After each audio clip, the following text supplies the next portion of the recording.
حامدا و مصلیا اما بعد۔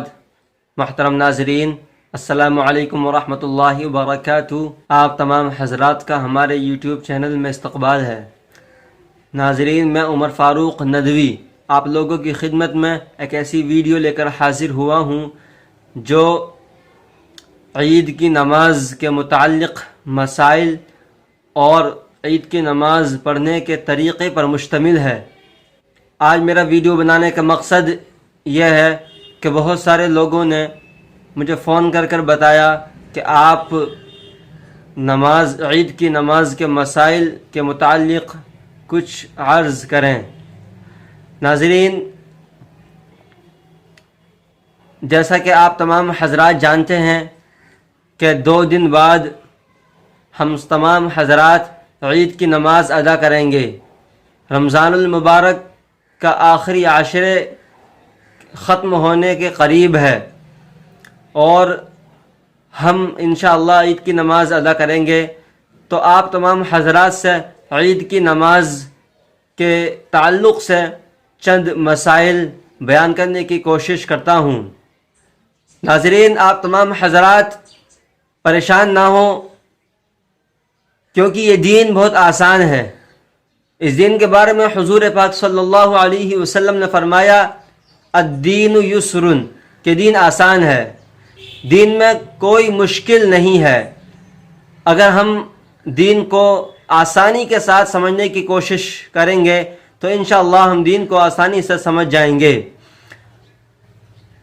اسی طرح عید کی نماز واجب ہے۔ جس طرح ہم عشاء کی نماز میں 3 رکعت وتر پڑھتے ہیں تو وتر واجب ہیں، بالکل ویسے ہی عید کی نماز بھی واجب ہے۔ اور عید کی نماز میں جو خطبہ پڑھا جاتا ہے وہ خطبہ سنت مؤکدہ ہے، اور اسی طرح جمعے کی نماز میں جو خطبہ پڑھا جاتا ہے وہ فرض ہے۔ جمعے کی نماز میں خطبہ جمعے کی 2 رکعت نماز سے پہلے پڑھا جاتا ہے، اور عید کی نماز میں خطبہ عید کی نماز کے بعد پڑھا جاتا ہے۔ تو عید کی نماز میں جو خطبہ پڑھا جاتا ہے وہ سنت مؤکدہ ہے، اور اسی طرح جمعے کی نماز میں جو خطبہ پڑھا جاتا ہے وہ فرض ہے۔ ناظرین، عید کی نماز پڑھنا بہت آسان ہے۔ عید کی نماز پڑھنے میں کوئی مشکل نہیں ہے۔ اگر جس طرح ہمیں ہمارے علماء کرام نے، فقہا نے ہمیں انسٹرکشنز دی ہیں، ہمیں ہدایت دی ہے کہ ہم کس طرح نماز ادا کر سکتے ہیں اس لاک ڈاؤن کی حالت میں، تو ہمیں ویسے ہی عید کی نماز بھی ادا کرنا ہے۔ جس طرح ہم نے رمضان سے پہلے سے ہی اور پورے رمضان جمعے کی نماز لاک ڈاؤن میں 5 لوگ مسجد میں ادا کرتے رہے، اور باقی تمام حضرات گھر میں جمعے کی نماز کے بدلے میں ظہر کی نماز پڑھتے رہے، تو بالکل ویسے ہی ہمیں کرنا ہے عید کی نماز کے تعلق سے، کیونکہ عید کی نماز واجب ہے اور اس میں جو خطبہ پڑھا جاتا ہے وہ سنت مؤکدہ ہے۔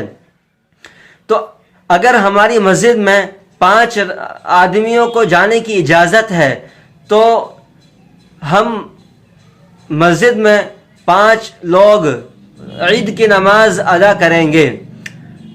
ان میں سے، کیونکہ عید کی نماز ادا کرنے کے لیے امام کے علاوہ 4 لوگوں کا ہونا ضروری ہے، امام کے علاوہ 4 لوگوں کا ہونا ضروری ہے۔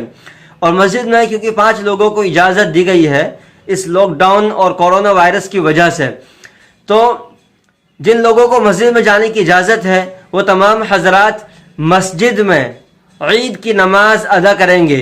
ان میں سے ایک امام ہوگا اور باقی 4 لوگ مقتدی کی حیثیت سے نماز ادا کریں گے۔ اور باقی حضرات اگر گھر میں 4 یا 5 افراد ہیں، 4 یا 5 افراد گھر میں موجود ہیں، تو پھر وہ ان لوگوں کے لیے بھی یہ ہے کہ وہ لوگ عید کی نماز ادا کر سکتے ہیں۔ ایک آدمی امام بن جائے گا اور باقی اس امام کی اقتدا کر لیں گے تو اس طرح عید کی نماز ادا ہو جائے گی۔ اور اگر گھر میں 4 یا 5 افراد نہیں ہیں تو پھر ہم لوگوں کو چاہیے کہ ہم چاشت کی نماز ادا کریں، چاشت کی 2 رکعت نماز پڑھیں، 4 رکعت نماز پڑھیں، یعنی 2 رکعت کر کے 4 رکعت نماز پڑھیں۔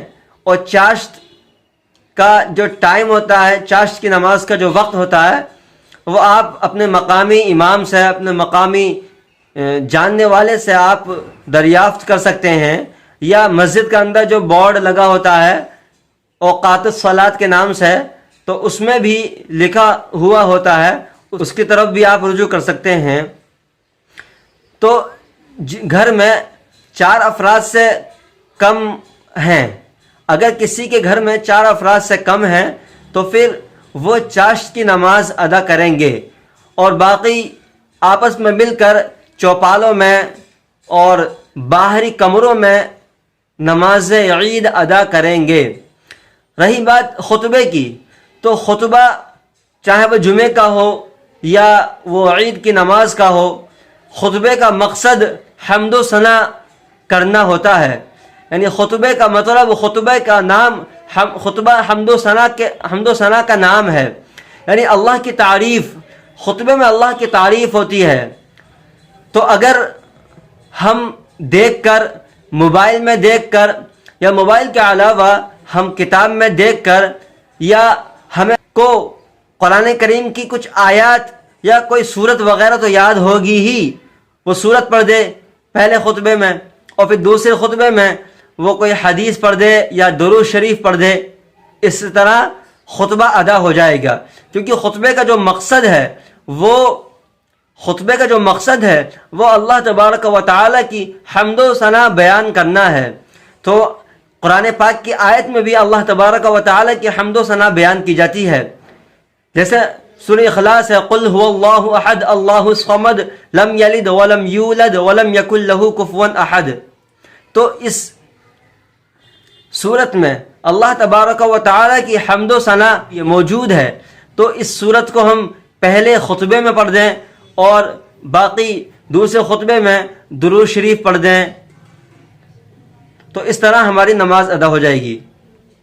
اور جو لوگ مسجد میں جاتے ہیں وہ بھی اسی طرح مسجد میں 5 لوگ نماز عید ادا کریں، اور خطبے کا ان کے لیے بھی یہی حکم ہے کہ وہ خطبہ اگر انہیں یاد نہیں ہے تو وہ کوئی ایک صورت یاد کر لیں، یا کوئی صورت تو یاد ہوں گی، آخر کی 15 صورتیں تو ہر انسان کو، ہر مومن کو، ہر مسلمان کو یاد ہوں گی ہی، میں امید کرتا ہوں سب کو یاد ہوں گی۔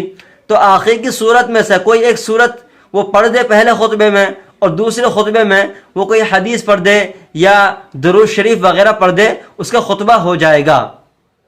لیکن اگر اتنا بھی نہیں کر سکتے ہیں تو پھر ان لوگوں کو چاہیے کہ وہ خطبہ نہ دیں، کیونکہ خطبہ سنت موقدہ ہے اور مجبوری میں اس کو چھوڑا جا سکتا ہے۔ سنت موقدہ کی تعریف یہ ہے کہ جس کو حضور پاک صلی اللہ علیہ وسلم نے ہمیشہ کیا ہو، بلا عذر اس کو نہیں چھوڑا ہو، تو وہ سنت موقدہ ہے۔ تو اسی طرح اگر عذر ہے آپ کو لاک ڈاؤن کی وجہ سے، یا مسجد میں یا گھر میں کورونا وائرس بیماری کے پھیلنے کی وجہ سے ڈر ہے، تو پھر یہ مجبوری ہے، کیونکہ حکومت کی طرف سے آرڈر ہے، حکومت کا آرڈر بھی ماننا ہماری ذمہ داری ہے۔ تو اس لیے ہم تمام حضرات کو چاہیے کہ ہم عید کی نماز 5 لوگ مسجد میں ادا کریں اور باقی اپنے گھروں میں ادا کریں۔